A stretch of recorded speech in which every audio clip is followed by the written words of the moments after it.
नमस्कार दोस्तों, आपका स्वागत है आपका हमारे YouTube चैनल में। इसमें आज आपके लिए लेके आए हैं गुप्त साम्राज्य से इतिहास के कुछ महत्वपूर्ण प्रश्न का भाग 3। जिन साथियों ने अभी तक भाग 1 और 2 नहीं देखा है, वो हमारे चैनल पे जाके देख सकते हैं, जो कि 10वीं कक्षा के इतिहास पे आधारित प्रश्न है। सभी प्रश्न जो है प्रीवियस ईयर के एग्जाम पे आधारित प्रश्न है और बैंक से रेलवे, बिहार पुलिस और अदर एग्जाम के लिए इम्पोर्टेंट है। चलिए चलते हैं आज का पहला प्रश्न की ओर। इसका हमारा पहला प्रश्न है, प्राचीन भारत में किस वंश का शासनकाल स्वर्ण युग कहा जाता है? स्वर्ण युग सबसे अधिक सोने के सिक्के इसमें बने थे, वो है गुप्त वंश को कहा जाता है, गुप्त वंश को। Option number C. ठीक है, जिन प्रश्नों के उत्तर आपको पहले से पता है उसे आप कमेंट में अवश्य करेंगे, और जिनके पता नहीं है उसे आप नोट कर लेंगे। आइए चलते हैं अगला प्रश्न की ओर।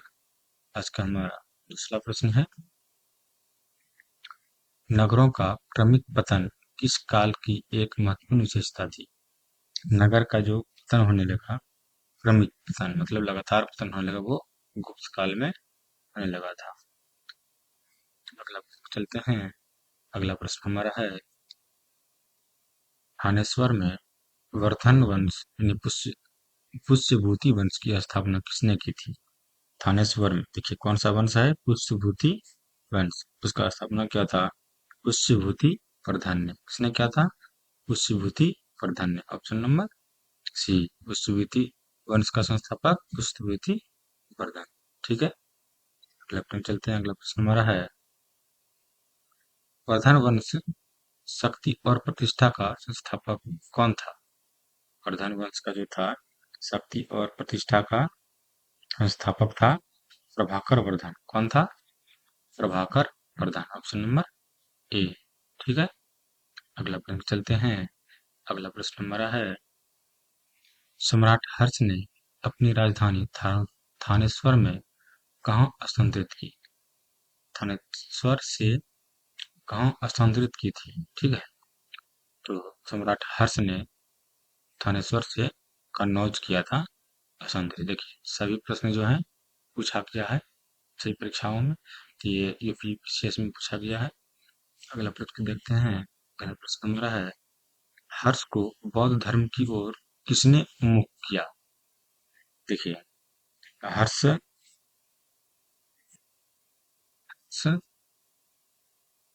बौद्ध धर्म को अपना लिया था बाद में, उसे दिवाकर मित्र ने बौद्ध धर्म की ओर उन्मुख किया था। ठीक है, चलिए ध्यान रखिएगा, हर्ष का मित्र थे दिवाकर मित्र, उन्होंने बौद्ध धर्म की ओर उन्मुख किया। अगला प्रश्न चलते हैं। अगला प्रश्न हमारा है, उत्तर गुप्तवंश के निम्नलिखित राजाओं में कौन हर्ष का समकालीन था? उत्तर गुप्तवंश में माधव गुप्त जो था वो हर्ष का समकालीन था। कौन था? माधव गुप्त। ऑप्शन नंबर सी।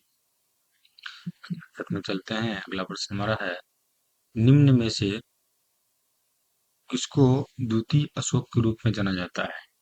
देखिए ये प्रश्न एसएससी में पूछा गया है। द्वितीय अशोक क्या नाम है? द्वितीय अशोक को हर्षवर्धन को ही यानी हर्ष को ही द्वितीय अशोक कहा जाता था। अगला प्रश्न हमारा है, हर्ष ने किस विश्वविद्यालय को विशेष संरक्षण प्रदान किया? हर्ष ने किस विद्यालय को क्या था? नालंदा विश्वविद्यालय को विशेष संरक्षण प्रदान किया था। नालंदा विश्वविद्यालय। ठीक है, ये कहाँ है? वर्तमान में बिहार में स्थित है, पहले भी बिहार में ही था। ये एमपीपीसीएस में पूछा गया प्रश्न है, देखिए 2006 में। अगला प्रश्न चलते हैं। अगला प्रश्न हमारा है, हर्ष एवं पुलकेशिन द्वितीय के मध्य हुए संघर्ष की जानकारी कहाँ से मिलती है? मिलती है ऐहोल की अभिलेख से। कहाँ से मिलती है? ऐहोल की अभिलेख से। Option number A. ठीक है, अगला प्रश्न चलते हैं। अगला प्रश्न हमारा है, हर्ष के सोने के सिक्के के पृष्ठभाग पर किसका अंकन था? हर्ष के सोने के पृष्ठभाग पर शिव पार्वती का अंकन था। किसका था? शिव पार्वती का अंकन था। Option number C. अगला प्रश्न चलते हैं। अगला प्रश्न हमारा है, निम्न में से कौन सी रचना हर्ष द्वारा रचित नहीं है? कौन सी रचना? देखिए, हर्ष रचित नहीं है, ये हर्षचरित जो है हर्ष द्वारा रचित नहीं है। हर्षचरित जो है वो पवन भट्ट ने लिखा था। बाद बाकी ये रत्नावली, नागानंद, प्रियदर्शिका, ये सब सो ने ही, सॉरी, हर्ष ने ही लिखा था। ठीक है, ध्यान दीजिएगा कि हर्षचरित को किसने लिखा था? हर्षचरित को बावन भट्ट ने लिखा था। किसने लिखा था? बावन भट्ट ने लिखा था। अक्सर लोग हर्षचरित करके हर्ष पे लगा देंगे टिक, लेकिन वो नहीं करना है। सॉरी, बावन भट्ट।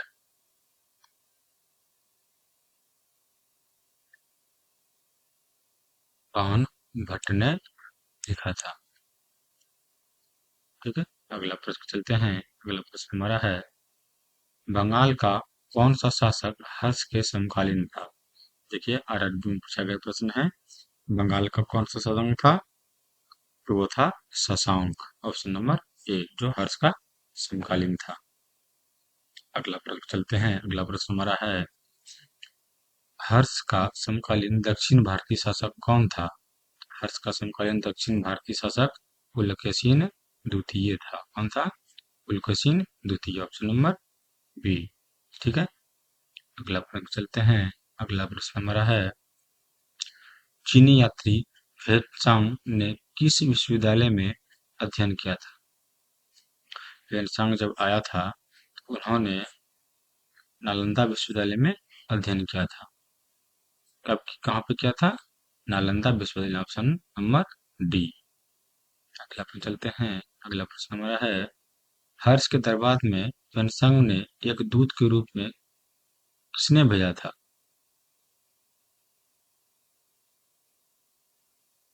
ये प्रश्न जो है यूपी से पूछा गया प्रश्न है। ऑप्शन इसके देखिए कैसे दिए गए हैं, ये सभी भी लगा दिए हैं, लेकिन इसमें कौन सा किसने भेजा था इन्हें? भेजा था ताई सुंग ने। Option number A. ध्यान रखिएगा हमेशा, ये सभी देख के ये सभी टिक नहीं मारना है, किसी एक व्यक्ति ने ही भेजा था, वो व्यक्ति था ताई सुंग। ठीक है, अगला प्रश्न चलते हैं। अगला प्रश्न हमारा है, आज भी भारत में फेन्सांग को याद करने का मुख्य कारण है। फेन्सांग को याद करने का मुख्य कारण क्या है? वो है सीयू की रचना की थी। किसका रचना किया था? सीयू की रचना किया था, इसलिए फेन्सांग को याद करते हैं। ठीक है, अगला प्रश्न हमारा है, प्रिंस ऑफ पिलग्रिम्स नामक किसे प्रदान किया गया? क्या था? Prince of pilgrims. ध्यान दीजिएगा, नाम हमेशा याद रखिएगा।